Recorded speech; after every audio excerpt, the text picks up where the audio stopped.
सरकार तो लंगड़ी लूली सरकार, बैसाखियों की सरकार है। ये किसी भी दिन गिर सकती है। नरेंद्र मोदी साहब अपना 5 साल का टेन्योर पूरा नहीं कर पाएंगे। आज जब नीट की परीक्षा हो रही है, 24 लाख बच्चों पर इमरजेंसी नहीं लग रही। जब रेलवे की परीक्षा भर्ती घोटाला हो रहा है, तब उस पर इमरजेंसी नहीं लग रही।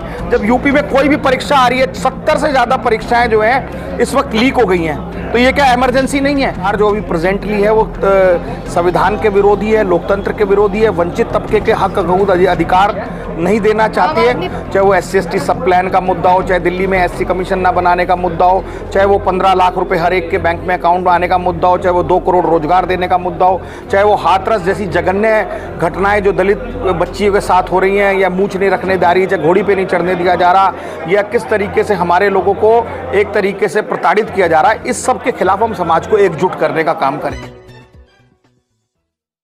आज लगभग 40 से ज़्यादा संगठनों का, एक सामाजिक संगठनों का संयुक्त मोर्चा, जो कि पहले मार्च से काम कर रहा है, और कॉन्स्टिट्यूशन क्लब में उसने 3000 लोगों को जोड़कर संविधान बांटने का भी काम किया, और जो ये तानाशाह सरकार तो उसको रोकने के लिए भी एकजुट लगे रहे।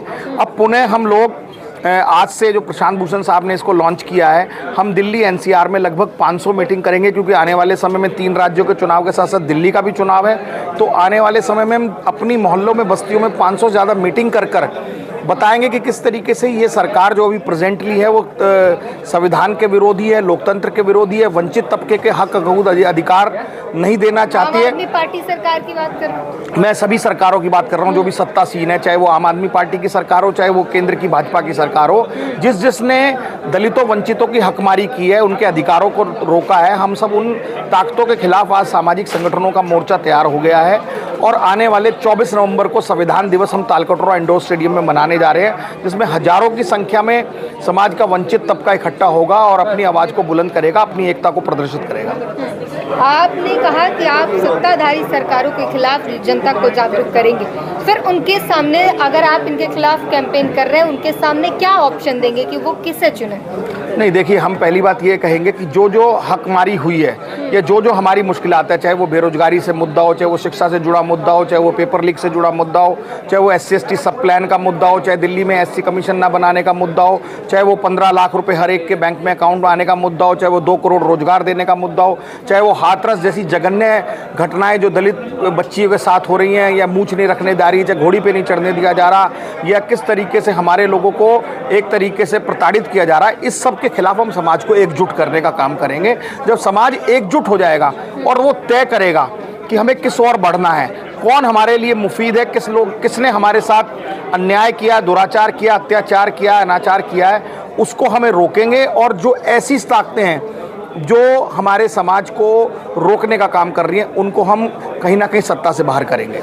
आपने भी संविधान दिवस मनाने की बात की। हाल ही में केंद्र सरकार ने संविधान हत्या दिवस भी लॉन्च कर दिया, क्या उसे भी मनाएंगे? इससे दुर्भाग्यपूर्ण कुछ बात हो नहीं सकती कि देश की सरकार, जो कि एक पॉजिटिव ऑप्टिमिस्ट तरीके से चलनी चाहिए, एक सकारात्मक तरीके से उनका एजेंडा होना चाहिए, और देश में पहली ऐसी, मैं समझता हूं, सरकार है जिसने कि इस तरीके के एजेंडे पर सरकारी गजट में तय कर दिया कि हम संविधान हत्या दिवस मनाएंगे। और जो नरेंद्र मोदी साहब पिछले 10 साल से रोज इमरजेंसी लगा रहे हैं, तब क्या हो रहा है? आज जब नीट की परीक्षा हो रही है, 24 लाख बच्चों पर इमरजेंसी नहीं लग रही।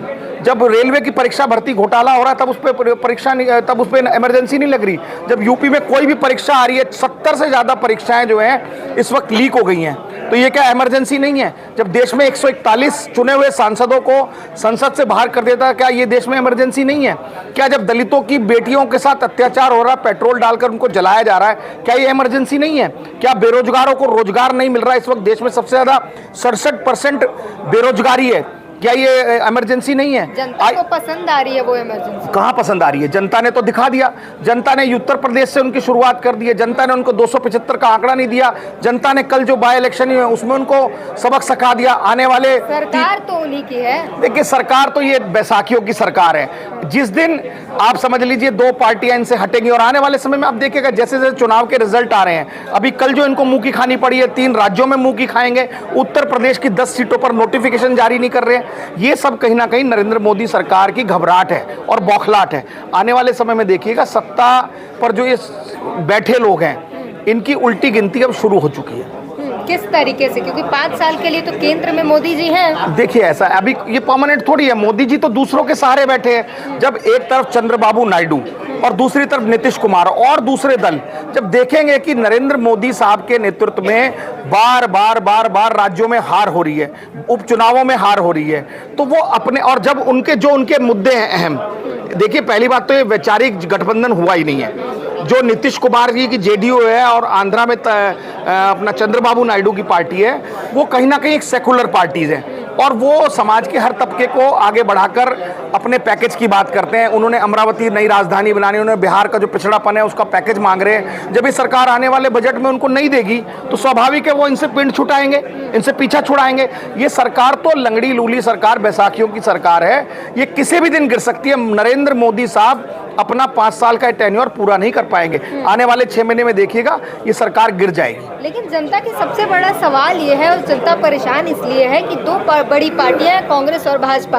आप भाजपा के खिलाफ लोगों को जागरूक कर रहे हैं, कांग्रेस की बात करें, कांग्रेस जो है SC ST के फंड अपने निजी योजनाओं में खर्च कर ले रही है। जनता जाए किधर, भरोसा किस पे करे? देखिए ऐसा है, इसमें आज हमने ये भी तय किया इस एजेंडे में कि हमारा काम किसी एक पार्टी को जिताना नहीं और किसी एक पार्टी को हराना नहीं है। हमारा सामाजिक संगठनों के संयुक्त मोर्चे का काम है कि जो हमारी हकमारी हो रही है, जो हमारे अधिकार हैं, उसकी लड़ाई लड़ना, चाहे वो सरकार A की हो चाहे वो सरकार B की हो।